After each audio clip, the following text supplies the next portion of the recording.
Welcome to another edition, or actually, this is a special edition of Straight Out of Politics. I'm your host, Compton J. Today, it's a very, very special interview that I've been wanting to do for a while. I finally got have an opportunity to speak with Professor Alex Vitale, so we'll be bringing him on in just a second. But first, let me introduce my co-host, my partner in crime, it seems. Nick, how are you doing, sir? I'm doing good, man. Super sorry about this. As soon as you hit me up and you say we're gonna have a rally to talk about police abolition, I'm like, bro, I'm down. So it should be fun. Right. I figured you would because I knew you're so passionate about this particular issue. So we're going to be talking about the sort of the origin of American policing. I want to speak to the professor about the crime rate and some other items connected to American policing, and then we'll kind of talk about some solutions. One of them being defund the police. So let's bring in Professor Alex Vitale. How are you doing today, sir? Hey guys, I'm doing just great. Excited about our chat. Absolutely. Thank you again for joining us today. And so just to set the ground, the foundation for the conversation. So we all know, all of the sort of unrest, all of the sort of the police brutality that's been caught and been talked about nationwide. And in particular, I have a personal story of a person that I know. My son's best friend since junior high was murdered or killed by the police, the Long Beach Police Department. And so this particular issue is something that's very important to me, and I know it's very important to Nick, and that's the reason why I wanted to bring you on. I guess the first question I have for you is, what made you get into the type of work that you do? Like, what was it in you that said, hey, this is something that I'm very interested in to devote my life to? Well, it was not something that came as a fully formed plan. I come from a political family. The Vitales were coal miners in Southern Illinois and were union activists. So I'm a fourth generation union activist. My parents were, peripherally involved in civil rights activity in Texas in the 1960s and early 70s. So concerns about racial justice were always present growing up. But really what I was interested in, it was more questions about like economic development and homelessness. And that's more what I studied in college. And that was the work that I was doing in California when I got out of college. But what happened was this was the period when we began to see the mass criminalization of homelessness. And this forced me and a lot of other people to think about what the relationship was between austerity, which we were experiencing, and the growth of mass incarceration and the criminalization of poverty. And that led me increasingly to think about these relationships and to see that we weren't going to be able to solve problems like homelessness, lack of medical insurance, untreated mental health problems, unless we broke through this ideology that the way we produce safe, healthy communities is by filling them with armed police. And so I still try to keep that connection together, but that's basically how I came to this. Absolutely. Now I know that the primary discussion will be surrounding policing, but this also is connected to policing. But this question I have has to do more so with the propaganda of crime. So right now, if you watch mainstream media, they're saying crime rate is skyrocketing, and we all know this story. Crime rate is skyrocketing, and then we give the police state more money. Can you kind of talk about how mainstream media propagandizes the crime rate to fearmonger sort of the population into accepting the police state increase in funding. Can you talk more about that, please? So I think if we're going to talk about it through the lens of the media, we should start by saying why the media have a deep commitment to this kind of police-centered worldview. And the reality is that police are implicated in this connection between austerity and mass criminalization, which is that the media are primarily owned by multinational corporations. Local media are totally in bed with local economic elites, and they are in favor of the kind of economic development policies that lead to austerity, budget cuts, decline in services, to pay for tax cuts for the rich, breaks for, incentives for corporations and all the rest. And then papering over the problems that result from that with intensive policing. So they've constructed this, perfect narrative. When crime rates go down, they say, oh, look, policing works, so we need to just put everything we have into policing. And then when crime rates go up, they say, oh, well, police are how we get safety, so we got to plow everything we have into policing. It's a no-lose scenario for them. Yes, and to me, it kind of resembles, or maybe you can speak to this, it kind of resembles the same way they propagandize the military-industrial complex, where terrorism, we must fear, so we have to increase the budget. It's sort of the same strategy, or that, at least that's how sort of I view it. What do you think about that? Absolutely. I mean, we should defund the military, as much as we should defund the police, maybe even more so, right? Maybe even more so. I've sort of flirted with this idea that should be my next book. I'm not really qualified at the moment to write such a book, but yes, so they're ideologically connected, right?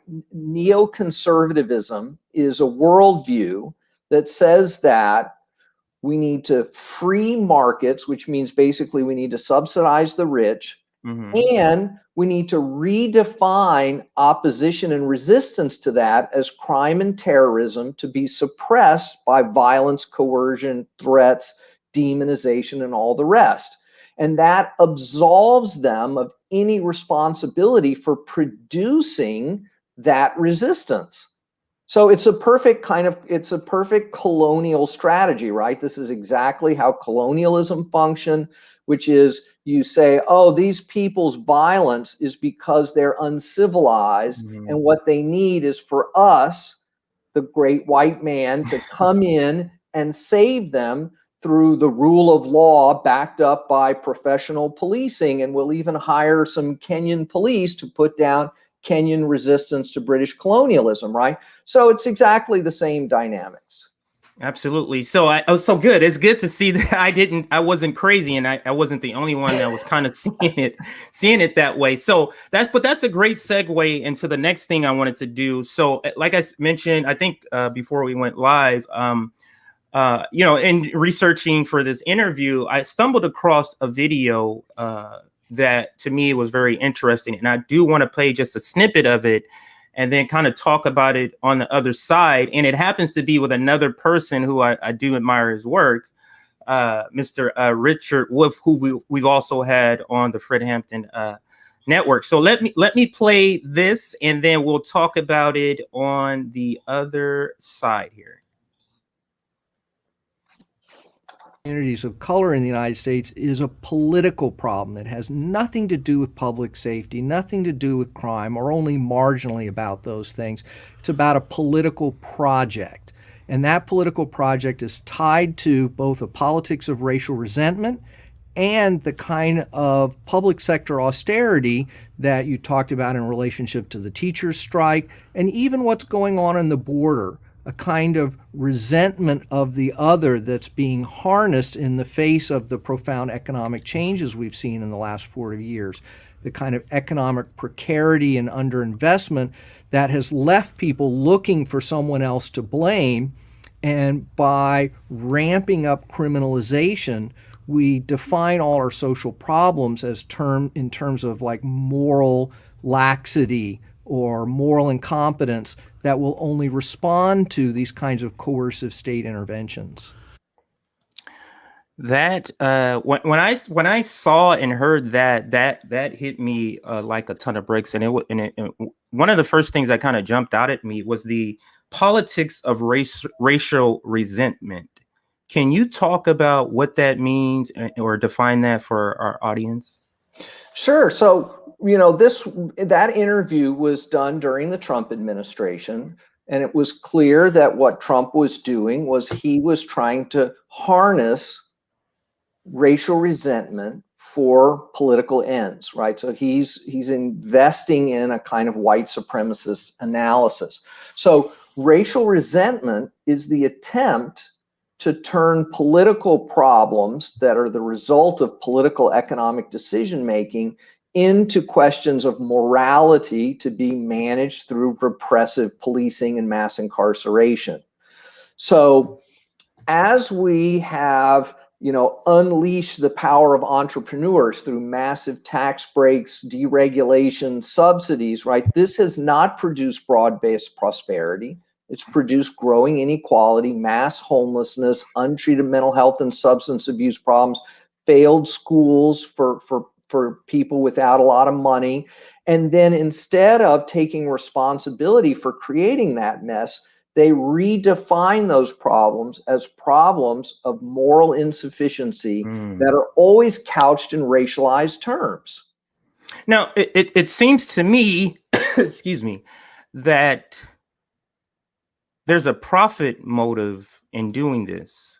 Could you kind of talk about that part and how that's connected here? Or maybe that's the reason why. Well, we have to be careful here, right? Because sometimes people are operating at too low a level of analysis, like that mass incarceration is because we have private prisons. No. Private prisons are part of the same logic. They're an attempt to privatize the benefits, financial benefits of mass incarceration.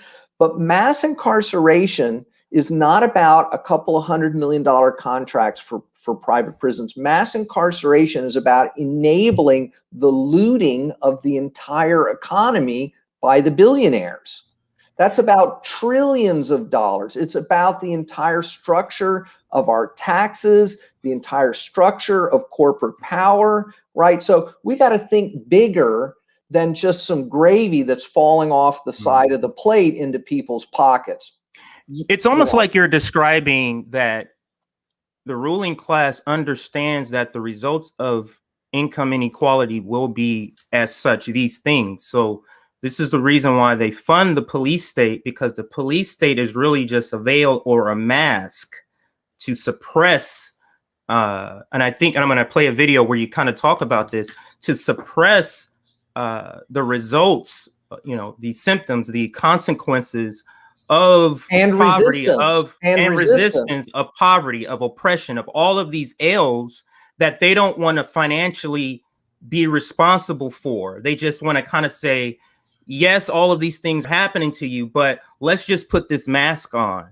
You get what I'm saying? Can you speak to that? You're homeless because you're a bad person, because you don't have your act together, because you're service resistant, right? Or, we had to shoot you when you're having a mental health crisis because you wouldn't drop, the knife when we told you to in 6 seconds, right? Or 3 seconds or whatever, right? It's because you are the problem, right? It's this idea that people are poor because of their own failures, and we don't have any choice except to use police to micromanage you. Right. And so that absolves them of all responsibility for creating these inhuman conditions that people are forced to live in. And people living in those inhumane conditions. And then you have, the slave patrols. This is what I call police patrols. The slave patrols are the slave occupation, or the slave patrol occupations of neighborhoods to suppress anyone trying to go outside of the lines of the law in order to raise more income for their family. Do you kind of understand what I'm saying? So it's like out of sight, out of mind. It's like white American culture is very out of sight, out of mind. And if you have the police state suppressing the consequences of oppression, of poverty, of income inequality, then it's like, if they're not able to see the consequences of those, then it's like those things don't exist. Like poverty doesn't exist. Racism doesn't exist. Oppression doesn't exist. Can you speak to that? This is Go why ahead, they've man. been ramping up the criminality of homelessness. I don't know if you guys saw the clip, but you had police that were literally evicting homelessness off a beach with AR-15s in hand because they don't want the wealthy white liberals to see the poverty. Okay? And that's why I love what you said, CJ, because if they don't see it, they are completely okay with it. And one thing that strikes out to me with what Alex is saying, what I love what you are doing, is that you are tying the problems of the police state with the problems of capitalism. And that's what we try to do at Fred Hampton Leftists. Because what I try to tell people is that our police state and capitalism, as we know it, works in complete harmony, whether people believe it or not. So I explain to people that capitalism is a system that crashes every 4 to 7 years, right? And then obviously when you got people that are in despair and desperate situations, they become more desperate, and that leads to crime going up. And then that allows them to have justification to fund their police budgets more, even though they would do that regardless. But this is how the harmony works. So you have a system that inherently doesn't work, drive people into poverty, make them more likely to do whatever it takes for them to survive, and then you criminalize them and then you exploit their labor. But I'll pass it right back to you, CJ. Well, I think that means that we could probably just solve this all with some implicit bias training, right? Right. The thing is, Professor, we laugh at that because we understand how ridiculous that is, but there's people who actually believe that. Oh yeah. But if you look carefully, right, the calls, the big hoopla for implicit bias training and a lot of these other things, these are the things that are immediately trotted out by local elected officials who don't actually want to do anything about these problems. So that's why so many departments have had it, because it's a way of appearing to address problems of racism without actually doing anything. And the beauty of implicit bias is that nobody is at fault. It's all completely unconscious and unintentional. And could you just remember, please, to shoot fewer black people? It's so insulting to people's intelligence. And what I don't understand, I lost my train of thought on that question, but what I want to say, I want to go back ahead. to this issue that you raised earlier, which is this idea that when the police are like suppressing, drug selling, that this is, a criminalization of poverty. And I think it's important to keep in mind, we live under this kind of liberal myth that says, well, the police are just here to enforce the law and that the law exists to benefit everyone. And this is just nonsense.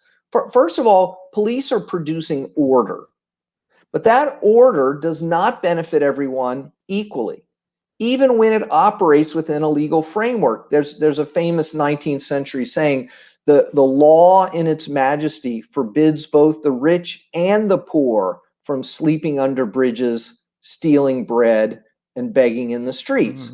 So the neutral enforcement of the drug law was never designed to benefit everyone equally, and it's never neutrally enforced. It has always been a racial project. And so we have to just blow up this myth that the police exist to benefit everyone. And if we could just get them to do it in a nicer, more professional way, it'll be good for all of us. Professor, so now I remember what I was going to say. So if the government, if no one ever addresses the issues that causes crime, and you just says the crime go up, you kind of are empirically providing a racist, you're saying something racist. You're saying these people are committing crime because they commit crime because that's who they are, because you're never addressing what the issue is. So you don't have to come out and say, people of color, are criminals and they're just born that way, because you don't address the crime and then the crime rate goes up. And it's like, you never talk about, why does the crime rate go up? what is happening in these communities. It's just, it goes up because those people are people of color, and those people, that's what they do. That's such a great point. And that's why, like, you see the liberal establishment, despite studies after studies, and despite evidence of evidence showing that if you increase people's quality of life, whether you give them housing, if you give them increased living wage, etc., those will reduce crime. The reason why you have a lot of liberals and a lot of liberal establishment who challenge that idea, because they inherently believe, even if we provide the disenfranchised people with these things, even if their quality of life improve, they still will commit crime because it's in our nature. So I love you brought that up, because Right. that is so on point. That's exactly the kind of Right. racism Right. that we see out of white liberals that a lot of people miss. What's your thoughts, Alex? So what liberals, whether they're white or black, frankly, right, are committed to a certain notion of order. This was like Martin Luther King's big thing. Maybe our biggest enemy is actually the liberals, who are more concerned about order than justice, because they benefit from that order. Whether it is black landlords or white real estate executives, they benefit from that system of order. And so they will choose that order over any wider analysis about justice. And so every time they redefine the suffering of communities as problems of crime to be suppressed by policing, they're enabling an ideology that is rooted in racial oppression. Exactly. And that perfectly described what I was trying to say. And that is a good segue for the next section. So at the end of the same video, I hear you describe defund the police without saying defund the police. And I'm looking at the timestamp of this video. I'm like, when is this video produced? And it's like, this is before, before the popularizing of defund the police. So let me play it, and then we'll talk about it on the other side here.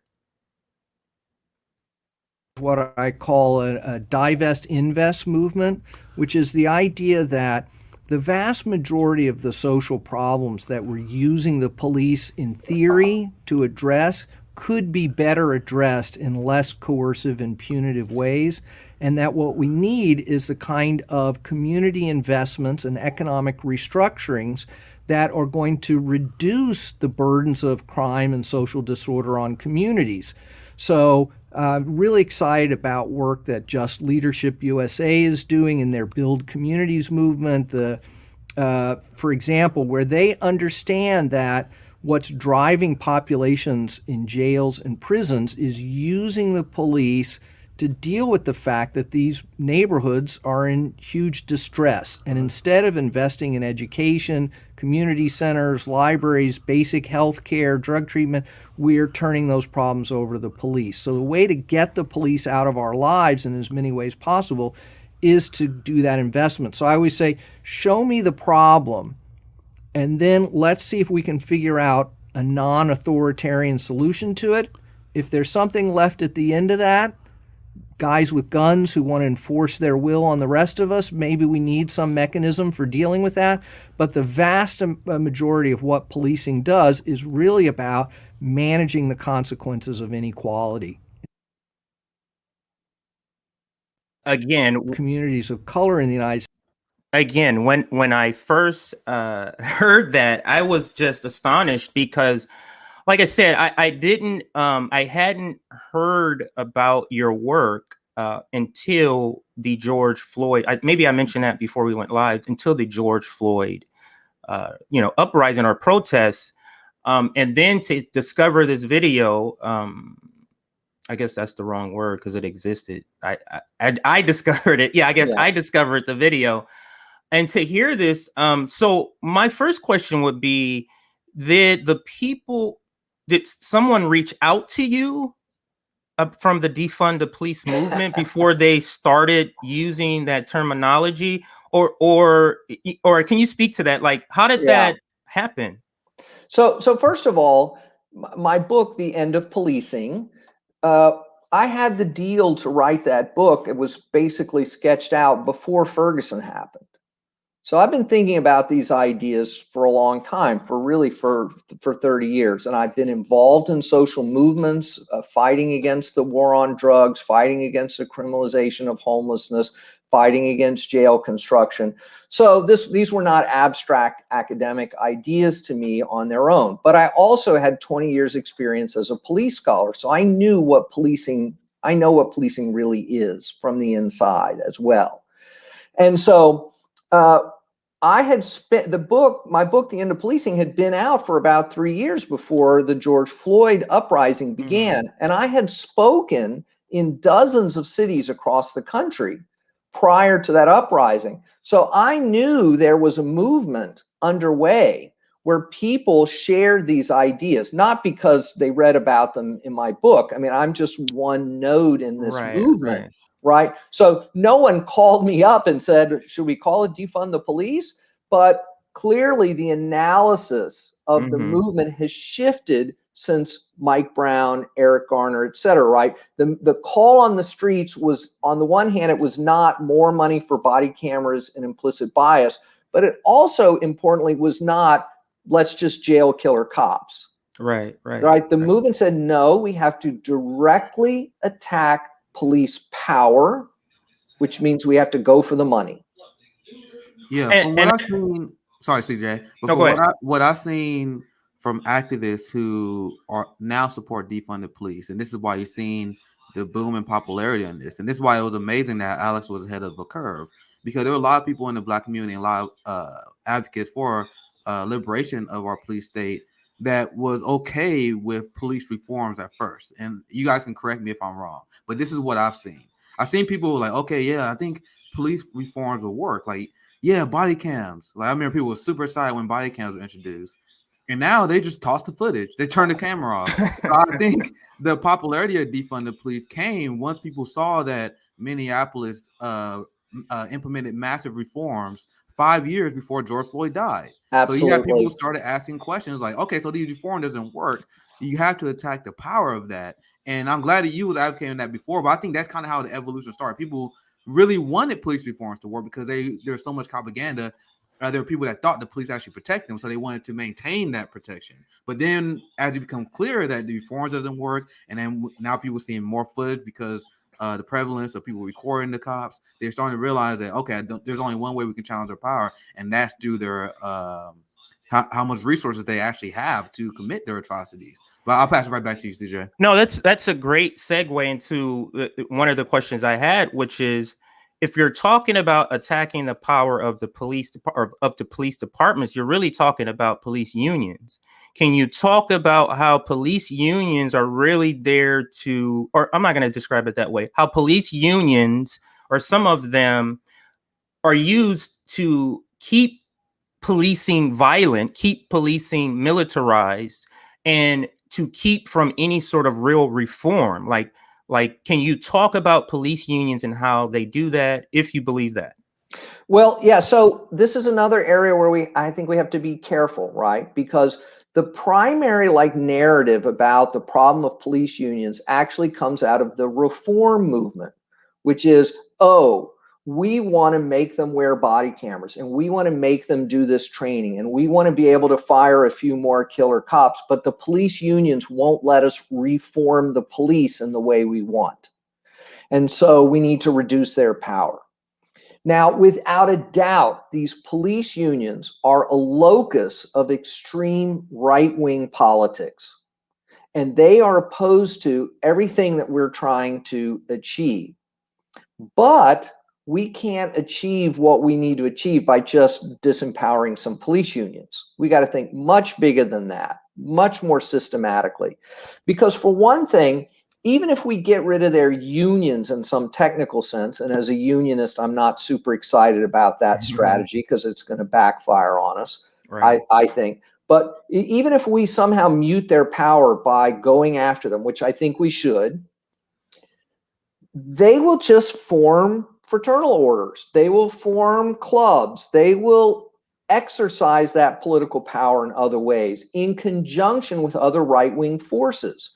So let's go more directly after the politicians, the right-wing power structure, that has enabled this massive system of over-policing and mass incarceration. Let's be more direct about who the real enemy is. Mm-hmm.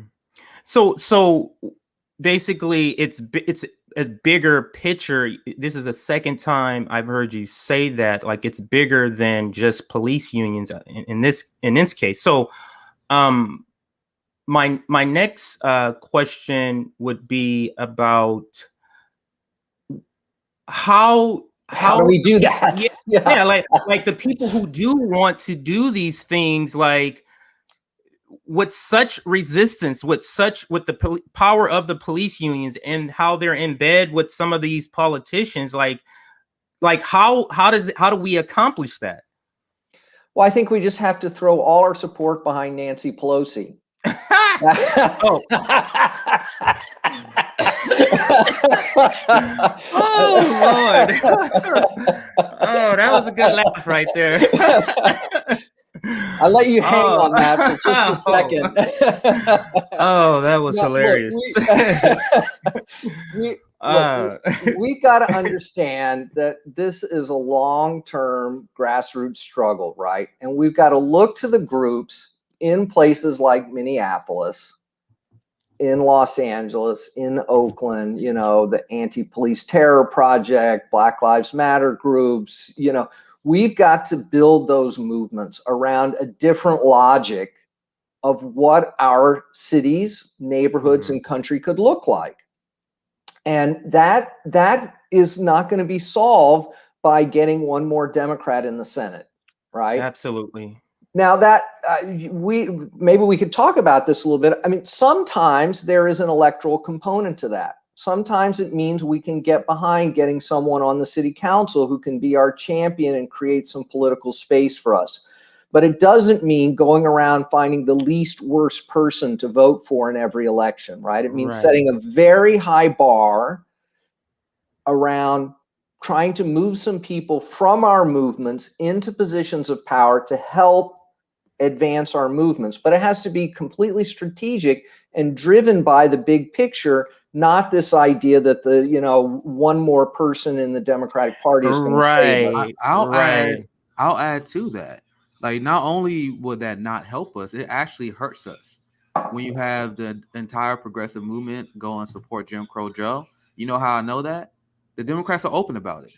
The Democrats literally said their strategy for the 2022 midterms is running on giant police budgets. They want to paint the Republican Party as the party of defund the police. Why do they do that? Because, once again, Black people voted for them en masse. Progressives voted for them en masse. So because they gave them permission, now they got to win the white bourgeoisie vote. They're trying to steal from the Republican Party. They are open about the strategy, and they are only able to do that because we gave them the political capital to do so. So not only is it not effective to think we're gonna be able to resist the police state through the Democratic Party, it actually counterproductive because it gives them the political will to fund the police more. Jen Psaki even said that during one of her press briefings when she was asked about defund the police. They said we openly ran, like, Joe Biden literally said on the debate stage that he's going to fund the police more, and people voted for us. So we have the mandate to fund the police more. Right. So it's actually counterproductive. Not only is it not effective, it's counterproductive. Back to you guys. No, go ahead. I think we have to understand this with a little bit of nuance, which is just to say, yes, Biden and Harris have been primary architects of both neoliberal austerity and mass criminalization. And that is absolutely clear, and they are acting consistent with that deep history. At the same time, our movements are creating contradictions for them. So while they're putting more money into policing, they're also putting more money into community-based anti-violence efforts and health initiatives. So not to overstate the case, but we need to exploit the opportunities where they exist, but without falling into this belief that somehow we can go around grassroots mobilization and just get the right person elected, and that's going to solve all our problems, right? I think that we got to convince a lot more people on the ground who are afraid of crime that we have solutions that are better than just policing, and we haven't done that yet. Right, and that kind of speaks to just the the whole concept behind Bernie Sanders, that a lot of people thought that just getting him was gonna fix everything, and it's preposterous.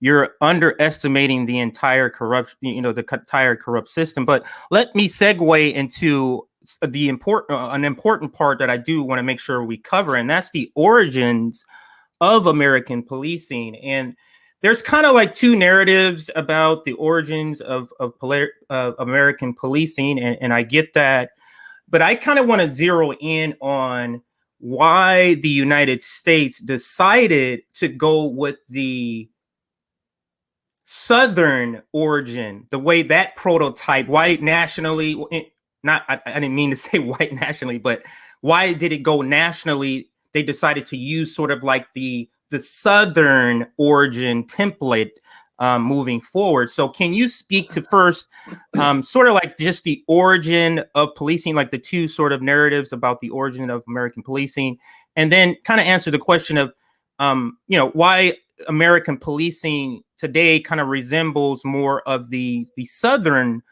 origin of American policing? Well, so, the standard liberal narrative is that, well, we inherited policing from the British, from the London Metropolitan Police, and we try to police by consent through the rule of law and all this. Now, that's all nonsense. Even the London Metropolitan Police were derived from the colonial occupation of Ireland. That's where British policing comes from. And it's created to manage the consequences of mass urban industrialization. So policing in the US does not evolve along one line. Policing in the US is decentralized. We have almost 20,000 unique police departments, and the legacies are different. Now, I argue there are three main functional sort of problems that policing is created to manage, and they have different regional qualities. So in the Northeast, policing evolves primarily to manage the influx of immigrants and the need to craft them into a stable, non-resisting working class. So it's about the suppression of labor movements, but also the suppression of immigrant lifestyles, working class pleasures, and all of this. In the South, policing emerges primarily around the management of slave populations.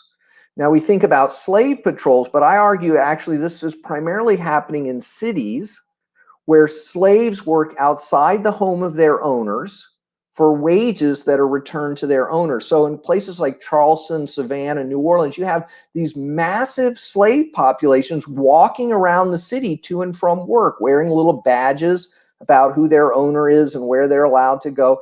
And policing emerges to manage that mobile slave population. In the West, policing emerges along a colonial model.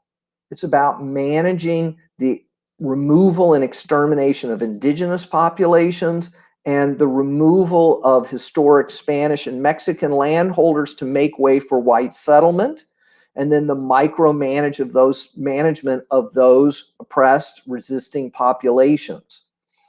And over time, these three strands have formed together in various ways. So we see forms of like anti-slave policing emerge in Chicago and forms of anti-colonial policing in Florida. So we don't have just one model of policing. It's a very complex dynamic. And we continue to learn from how police suppression works in other places. So my friend Stuart Schrader's excellent book, Badges Without Borders, shows how this is a constantly changing field with lots of international elements to it. Absolutely. And a lot of people don't know how policing has not been around forever. Can you talk about how long has policing been around? Right. So all this happens basically 200 years ago. And before that, we don't have policing in the modern sense. We don't even have prisons in the modern sense. We had jails where people were kept awaiting trial or until a punishment was meted out, and that punishment was typically corporal. It involved floggings, beatings, or hangings. This idea that we hold people as a punishment, as a deterrent, is a very new idea and completely unsupported by the research that it is effective in reducing crime. And policing is about 200 years old, and it was created out of the crises of slavery, industrialization, and colonialism of that period of the early 19th century. One thing So- that I would like to add, sorry, CJ, I won't be long, but one thing I would like to add is that because you did a really good job explaining like the history of policing, the fact that policing as we know it doesn't exist, and that's kind of what I covered in my op-ed discussing this. But people don't understand that there's never been a time that police have worked like conservatives and liberals claim it do. Like that never existed. Like the police has always been this massively incompetent organization as it existed in America. Like we had night watches in the early days of the 1800s, where you had people that would drink on the job, go to sleep, and they were more of a morality police. They Corruption, a lot of corruption. Yeah, exactly. Like it was famous. Like they're famously where you had cops that would corrupt, and they were paid off by outlaws in the Wild West, and there was a lot of corruption with criminals back in the day buying off the police. And this is the 1800s. And then we look into the 1900s. You had the police that were bought off by the mob. You had the police that were complicit with the KKK in organizing lynch mobs against African Americans. So the question always posed to people, the people say, "Oh well, policing just need to be reformed. Policing just fell off the tracks." My question to them: at what point did it ever work? Like where did this fancy, especially for Black people? Yeah. Yes. Can you speak to that? Like when like American policing has always been like this. Like this is not anything new. Like they're not straying away from their original purpose, it seems like to me. Can you speak to that? So, part of the problem here, right, is that we've been told for so long that the only tool that is available for communities to produce safety is more and more policing and more prosecutions and longer prison sentences. And so people have grown up over generations with this untenable choice of police or nothing. And so people have come to rely on policing, and they have constructed these myths that, well, if the policing were just better, if we just got policing like rich white people got, then everything would be good for us, right? That we should have equal protection. And they will have some childhood memory about a police officer who helped them across the street one time, right? Or bought them an ice cream cone. And I'm sure that happened, right? But what they don't remember is that policing was also breaking up their families, criminalizing their parents. It was also doing all these other things that they just weren't tuned into at the age that they were being helped across the street by a police officer. So what the challenge here is to create a new choice for people, to say you don't have to choose between police and nothing. You could have actually well-funded community centers for young people. You could have drug treatment on demand. You could have real jobs for young people. You could have mental health services that don't cause your children to reach a crisis point and you have to call 911. So we got to make those alternative choices real to people. And that means we got to be in the neighborhoods, talking to people, showing them examples, running pilot projects, doing mutual aid, and all that kind of work. Mm-hmm. I'm just trying to think back throughout my life. Maybe I'm asking the two of you to do the same. I can't think of a time that police stopped a crime. Like my interactions with police have been either some sort of racial issue or a ticket. Like, what do you do? What do you do? Why are we giving you so much money to get a cat out of a tree? You know what I mean? Like, we're not paying all of this money for you to do these things. It's like, it doesn't make sense that a capitalist society is paying so much money and they're not getting results. You're putting money and you're not getting the results you say the purpose therefore, unless that's not the purpose. Go ahead, Nick. Doesn't it say a lot about propaganda that you have people that legitimately believe that cops will like prevent crimes? I seen conservatives pose this question all the time. I always laugh at them. Like, I've seen it a few times on Twitter where they say, well, we get rid of cops. Who are you going to call when someone break into your home? I don't know. Probably do the same thing I do now. Call them. They come after the fact. if I haven't been killed. So propaganda is so intense that people will watch Rush Hour. Like people watch Jackie Chan, right? Kick the shit out bad guys. They watch Die Hard, and they see these action star cop people. They see them bust in and take out a gang, and people legitimately think that's what cops do. No, but Nick, that's a good segue. And Professor, can you talk to that? What role has Hollywood played in creating this mystique, this hero rising? I don't know. I know that's not a word, but you get what I'm saying. Making police these heroes. It's like, it's so weird to me. Can you speak to that? Like the role that Hollywood has played in that? Absolutely. Both through movies and television, more so through television, right? So early police shows in the 1950s and 60s are actually co-produced by police departments, mostly the LAPD. And if you look at the end of Dragnet or Adam 12, you'll see the acknowledgement of Chief Parker's office at the LAPD for cooperating in the production of this show. They gave them case files, access to experts, and had veto power over the content. And Cops, Live PD, these shows were produced with police departments. That is insane. I think that's amazing, and I did not know that. But what Hollywood does to the population is it desensitizes police brutality, and it makes any form of police brutality justifiable because the end result is justice. Have you seen get what I'm saying? Brooklyn Like Nine-Nine?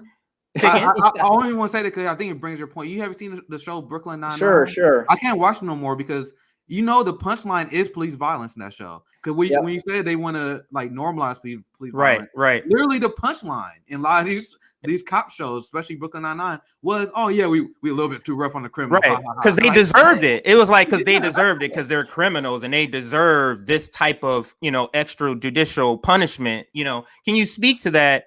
Yeah, but the problem is worse than the violence, right? I mean, there's the it's just like we can't fix policing by a series of reforms that might have prevented Mike Brown from getting killed, or Eric Garner, or Tamir Rice, right? This is a mistake. We can't reverse engineer this based on just the extreme violence, because there are 10 million totally unnecessary, unjust, non-violent arrests every year. We have to do something about that. And so the bigger propaganda here is not just the excusing of police violence, it's the equating of public safety with policing. That is the real issue here. And that's why you can watch Law and Order every day, 24 hours a day on 6 different networks, spewing out this idea that police and prosecutors are how we get safety. And that is where the danger is. Right, but why is it that Hollywood has failed for the propaganda by the police state, or is it that Hollywood is working in conjunction with the police state? So it's some combination of the two. And, if you're a writer, if you're a producer, the everyday life of a social worker or drug treatment specialist just isn't that exciting for television drama, right? But cops get to chase people, shoot people, find serial killers. And so it just seems more dramatic. So there's also that kind of like non-critical falling into the easiest path. But ultimately, we have to keep in mind that the film companies, the television production companies are multinational corporations who share the same commitment to neoliberalism and austerity and tax breaks for the rich that big city mayors do, that police executives do, that right-wing real estate interests do. And so they have a worldview. I mean, the Hollywood executives were central to the red baiting of the 1950s. They were like, yes, we got to get rid of these commies, right? Because they're going to threaten our bank accounts and our capitalist way of life. Just disgusting. Just, I don't know, it's just kind of disgusting to me. But let me, because I don't want to run out of time without getting to this very important question, is why is American policing, why is it not reformable in your opinion? Or if that's what you think, why is it not reformable?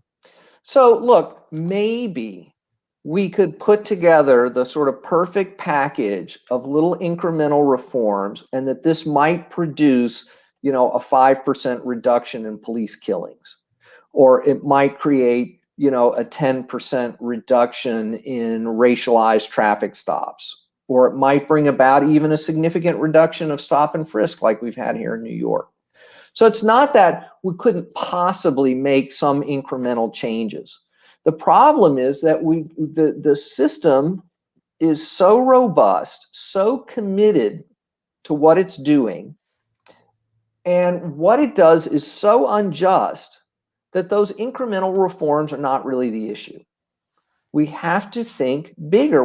Now is a moment where we got to ask for what we really want, instead of self-censoring ourselves and thinking about what we can get.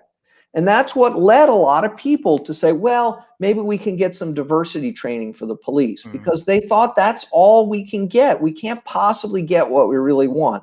And we have to get out of that mindset and start asking for what we really want. Is the resistance to that such change or real change, is it just the neoliberal mindset? Or is it something else? Or is it a combination of several things? So if we understand the neoliberal mindset as this capitulation to global corporate power, then I think the short answer is yes. People feel stuck. No one wants to look like Detroit, which was abandoned by neoliberal capital, right? And turned into something of a wasteland. I mean, there's a lovely resurgence happening. I was there not long ago. This is not a dig on Detroit. It's a dig on global capital that uses its power to discipline resistance, labor unions, regulation, and all the rest. So we've got to think about how we're going to fight this, right? How we're going to get out of this politics of tax breaks for the rich, give everything to Amazon so we can get some crappy minimum wage jobs that treat us like shit. Right. But it's just so part of our job at the FHL network, I think, is providing information like this with interviews like this. And I think, to me, that's one of the first steps to getting people to understand the bigger picture, is that they've been so propagandized. Like, it's so ridiculous that I can literally just watch newscasts and point out several propaganda just tactics, the ever present, where this person is an expert, so everything this person is about to say is the truth. That's generally what they do. So, but can you talk to me about solutions? Like, what can people like Nick and I, and like you, who want to see these changes in our policing or abolishment of policing eventually, like, what can we do now? Is there some sort of local thing you could do? Do you recommend, trying to influence your local police department first, or what can we do? What do you suggest for some people? I do think it needs to be local at this point. I mean, I'm involved in some national networking efforts, but basically we need to support local organizing.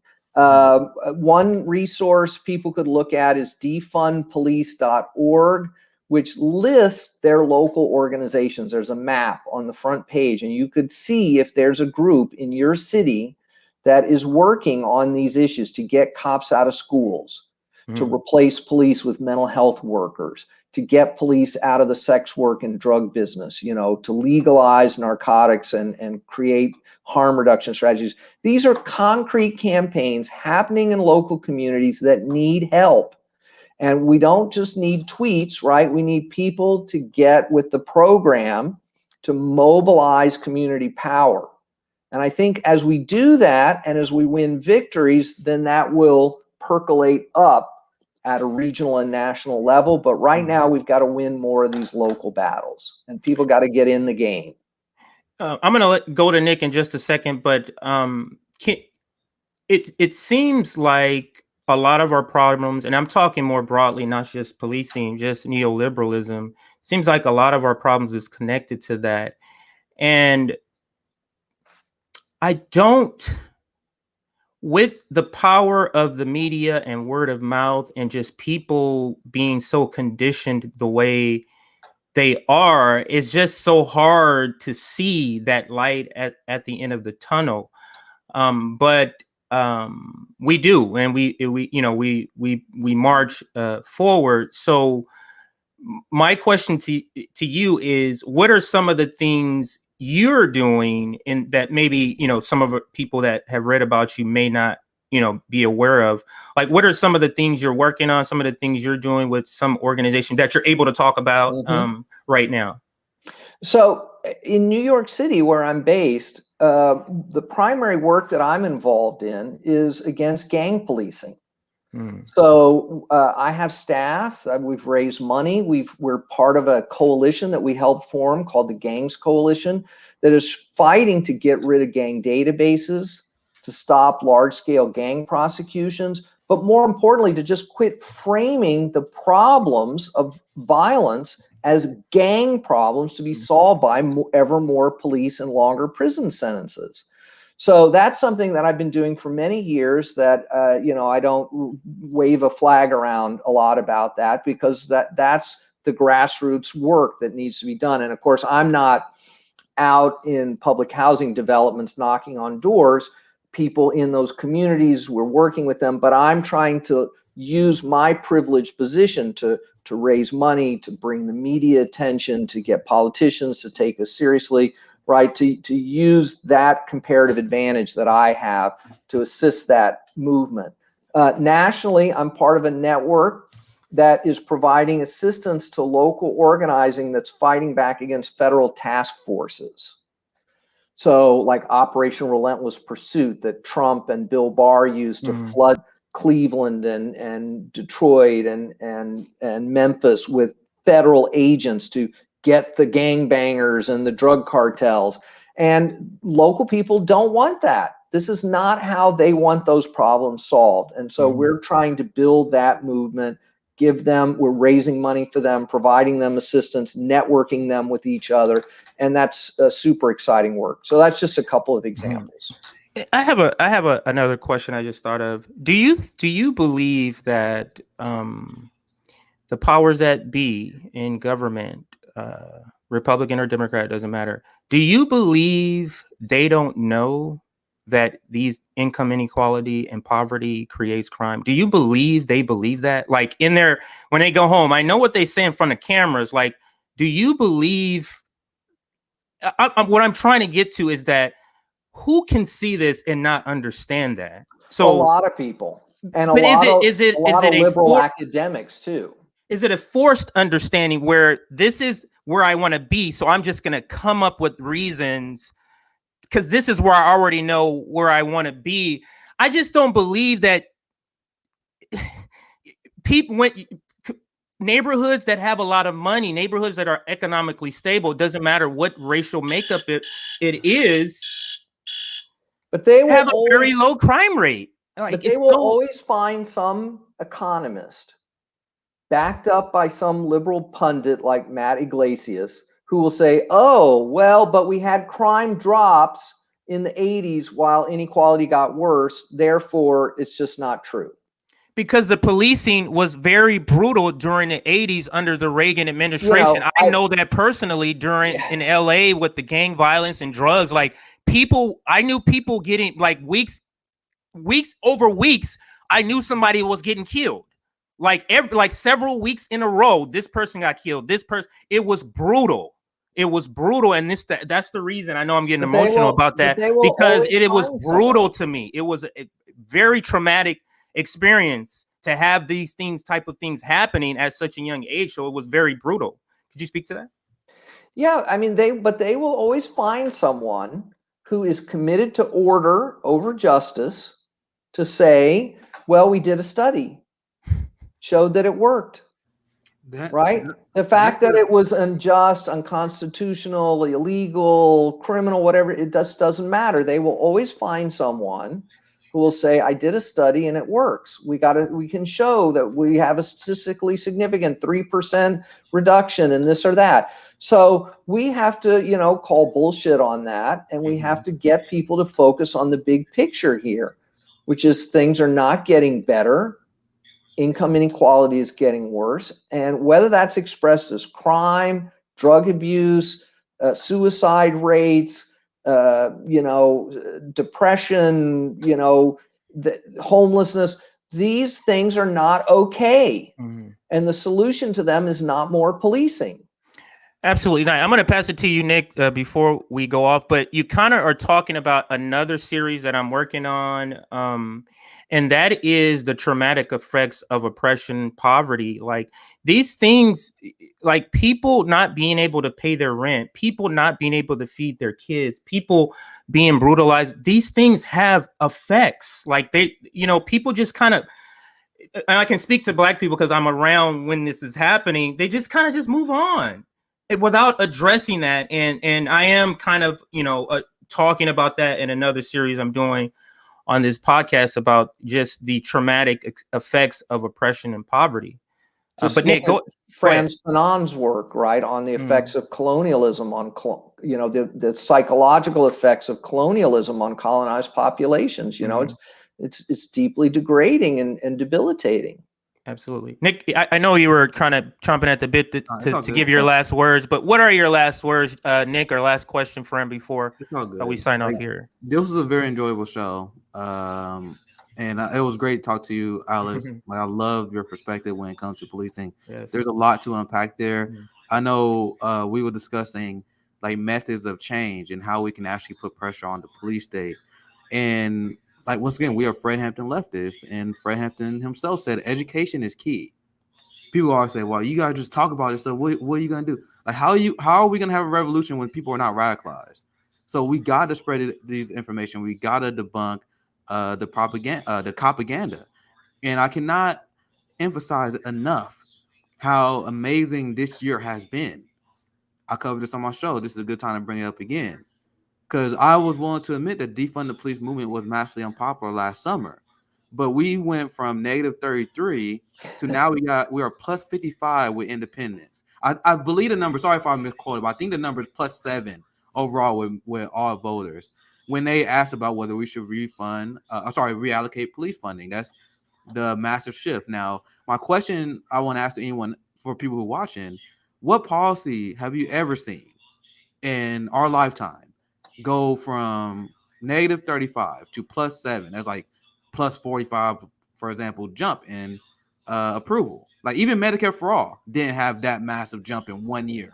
So that shows that we are winning, because people who are advocates of giant police budgets, they are deeply unserious people. And it's through having the educational talk. That's why I'm glad that we have you on, Alex. We can debunk mainstream propaganda that people have they don't even acknowledge. We're now talking to Lee Camp. He mentioned, and I love this point as well, because it's kind of a point I've been making. What is a crime? Like, how do we even define a crime?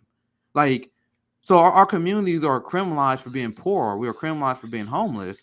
But apparently it's not a crime for ICE to implement forced slave labor, and not a crime for us to drone strike civilians overseas and kill their families. What is a crime? So these are the conversations we have with people that break their propaganda. That's the mechanism in which we can do change. And what you said earlier, Alex, with local work and local activism, that's giant and that's key, because we already seen local activists that are forcing these debates on the local level. Some, like in Oakland, have been actually successful in terms of stripping police funding. So we are just getting started. And the reason why the media propaganda have been so ramped up against defunding police, because despite the narrative they are pushing to manufacture consent, they see the reality. Like, so they are pretending that our message is losing, but they actually see what's going on. They see the numbers they are not reporting on. That's why they've been going after our movement. So that's my final word when it comes to actually challenging the police state. Like Fred Hampton said, education is key, and to people who understand why the ridiculous police budgets don't justify themselves, once they understand, like we spend an hour debunking, like completely shattering the propaganda that come out of the police. But so when people read and people will listen to these shows, they be willing to spur into action, and that's how we get change to be done. And Fred Hampton understood that political education works best in the context of struggle. Right. So we got to link the education can't just be abstract for people. It's got to be linked to struggle as much as we can. Yeah, exactly. Great Absolutely. point. And that is a great point. Everybody go out and buy Professor Alex Vitale's book, The End of Policing. It is a great book. I'm about halfway through it. Unfortunately, I really feel like I didn't have enough time for this interview. That's kind of why I kind of hopped around different topics. I wanted to make sure I get in several different topics. I want to extend on camera, of course, another invitation in the future, because we have to have these types of conversations. And I want to pick your brain more about just your idea and your thinking about policing. I want to give you the last word. If you did have anything else, Professor, you wanted to say before we sign off. Well, just thanks so much, guys, for this conversation. I'm happy to come back. There's going to be a new edition of the book out in the fall that's going to talk more about what's been happening since the book came out, going to talk more about serious violence. And it's also going to talk about academic complicity in propping up policing. So we will have some new stuff to talk about. That is awesome. I was not aware of that. And just keep in mind, our audience, the first book was written before a lot of the activism, like, as he mentioned. So this updated version will kind of include some of those items that you just mentioned. So I can't wait for that book. I want to thank Nick for joining me. I know it's not as early for you, but it's pretty early for me on the West Coast. And I also want to thank Professor Alex Vitale for joining us for this interview. I'll definitely have you back on. And to our audience, thank you for joining us. Support the show. Support us if you believe in the work that we're doing. Please support us. Thank you. And signing off. I'll see you guys later on the next episode. Have